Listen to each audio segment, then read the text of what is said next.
Hi guys, Jeremy here. It's just a quick follow-on video actually from a video I did on the 6th of February. Bitcoin, should you buy or sell? And about some key support areas. Now, basically what happened on the 6th of February, I kind of said that I drew a couple of lines on this graph here. It's exactly the same graph I was using. And what I did, I identified this as a very, very good key support area and resistance area. Now, obviously in October, what happened, you can see there that the Bitcoin price tried to get above this level and it couldn't, and then it broke through it. And in November, when it started to drop again, it hit this level and then it bounced up spectacularly. And we all know what happened then. It kind of went to the moon, got to $20,000.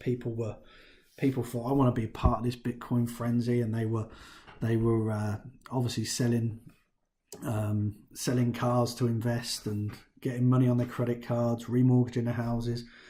First of all, what I will say, never ever put any more money into cryptocurrencies than you can afford to lose. It's definitely not the way of doing it. And then what's happened is it's then spectacularly as well, it's come down. People said, oh, don't worry, it's a dip, buy the dip. More people bought and it carried on coming down, and it was a bit of a disaster for some people. People sort of panicked, sold and everything else. Now, if you kind of know a little bit about trading and a little bit about just the simple mechanics of it, you would never ever need to lose all this money on Bitcoin. Now, with the indicators I was using and the indicators that I use, to me it was quite obvious that we were going to have a massive pullback. And then the pullback combined with a lot of the FUD, fear, uncertainty and doubt going around, people panic selling, we got really, really low here. And what I did, I said this was a key support area. And on this day here, I think at the time we were on a sort of a red candle, and I said, look, what I'm hoping it's going to do is it's going to hit this area here and then bounce off. And you see that that's exactly what it's done. Now, you've got to remember, guys, there comes a point, people talk about how low will Bitcoin go? Can it go to $1? Can it go to a cent? I'm worried about losing everything. Well, you've got to remember there comes a point where it becomes unattractive. The lower it goes, the more unattractive it becomes to actually sell your Bitcoin, and it becomes more attractive to buy Bitcoin. This is how the markets work. It's all about people's perception of value. So for me, and I mean, I think I read on a forum somewhere, somebody said, well, what if it went down to 1 cent? And somebody said, well, I'd buy the lot and it would only cost me $168,000. You've got to remember there's so many staunch supporters of Bitcoin out there that believe in the technology, believe in the future, and believe it as a long-term game. If you're looking at Bitcoin as a money game, as a way of making quick money, it's really, really possible that you're going to get burnt. So what I kind of try and teach people is buy and hold strategies, but also just letting people know kind of potentially a good time to buy. Now, don't get me wrong, I'm not a financial advisor. I'm not qualified to give you financial advice. This channel and these videos are there for entertainment purposes only. It's to show you what I'm doing. If you want to follow along, great. But like I say, never risk any more than you afford to lose. And with any kind of Bitcoin, cryptocurrencies or any investment, you have a chance of losing some or all of your capital. So I'm glad I got that kind of disclaimer out of the way. Now, I know what happens. A lot of people actually, when I put that video, they bought straight away. Now, what I find also, people are transfixed about getting in right at the bottom and selling at the top. Now, for me, I'd much rather not get in at the bottom, but actually have a trade that has good probability with it. So what I was looking for, there was 3 things I was looking for, and I'm going to give you obviously how my indicators work as well. So the first thing is, so what I'm going to do as well, the video I done on the 6th of February, I'm going to put the link in the comments so you can obviously go back and watch that video. If you want to keep up with what I'm doing, subscribe to the channel. There's a little icon in the bottom right hand of the video, right hand side of the video. Just click on that, and also when you subscribe, there'll be a little bell. If you click on that bell, it will give you notifications as and when I upload more videos. But I actually waited. It did do exactly what I wanted to do. It bounced off this support level here, but I actually waited. The following day was a little bit indecisive candle. It bought and then selling pressure crept in, and you can see there the market was undecided. Where I wanted to come in was around about here, and I managed to get in around about 86, 87.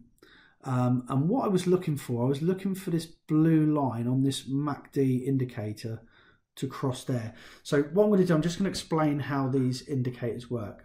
So the first thing I use is candlesticks. Candlesticks are very, very good because what it does is it will show buying or selling pressure. So if you see a long wick on a candle, so you can see here, you know, it actually showed that, you know, it hit that level and then there was good buying pressure. So it told you that the market was potentially obviously changing their mind, and it was a trend reversal. But also what I also use what they call our RSI, relative strength indicator. Now how this indicator works is if it goes below 30, it means that something's oversold.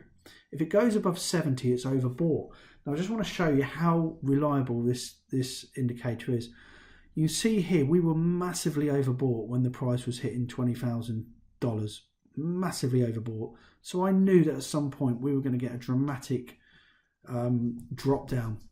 It was absolutely inevitable that that would happen. And there you can see there, when I'd done the video on the 6th of February, it just reached this oversold territory. So I had a tick in the box there. We had a tick in the box that it bounced off this support level here.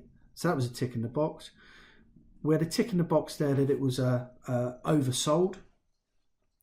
And then what I was looking for this blue line on the MACD to cross the orange line.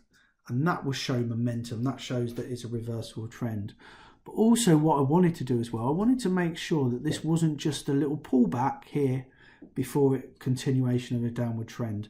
So obviously, when we got these kind of things all lining up for me, that was a chance to take the trade.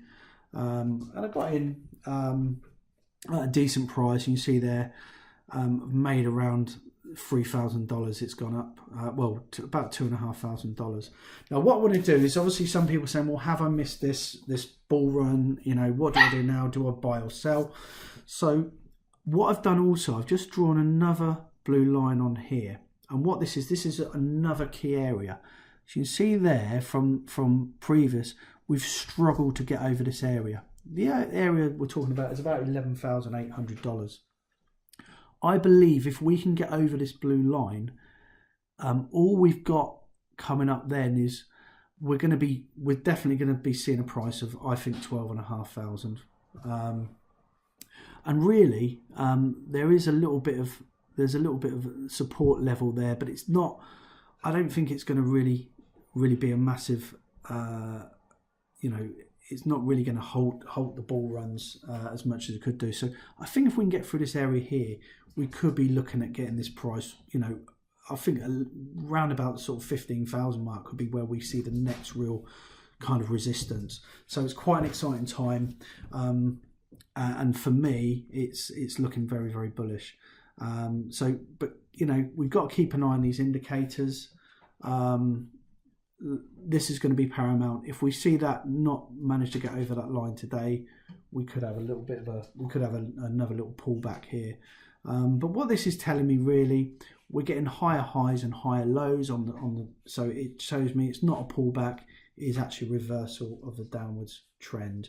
And if you look on the weekly chart and the monthly chart, which we're not going to do today, it does show that it's still looking quite bullish.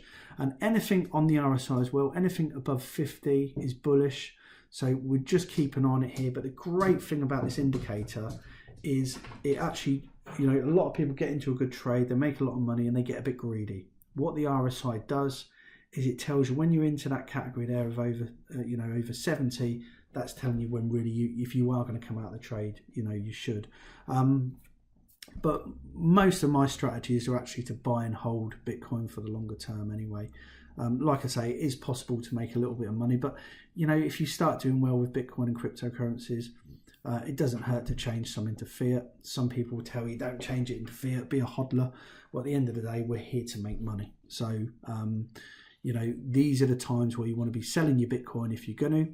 If you decide you just want to hold for the long term, great, because it will come down, but it will go up again. So, and technically, you only really lose money in Bitcoin you can lose money when you sell. So or again, if you're buying at a price that's massively, you don't really want to be buying around here. So there we go. There's some really good opportunities in Bitcoin. Like I say, if you found this video useful, please subscribe to the channel, and I look forward to seeing you on the next video. And I will be keeping a very, very close eye on this, and I'll probably do a follow-up video. If we get past that 11,800 mark, that's a really good time to look at buying, because it's going to give us confidence that we could be going all the way back up here, which will be really good. So there we go. You can set alerts if you've got Blockfolio app or anything like that. You can set an alert or Coinbase just to let you know. Set the alert around about 11,800, and then just have a really, really good look at it. At the moment, we're trading at 11,454, so it's going to be interesting in the next 24 hours, that's for sure. Anyway, I'll look forward to seeing you on the next video.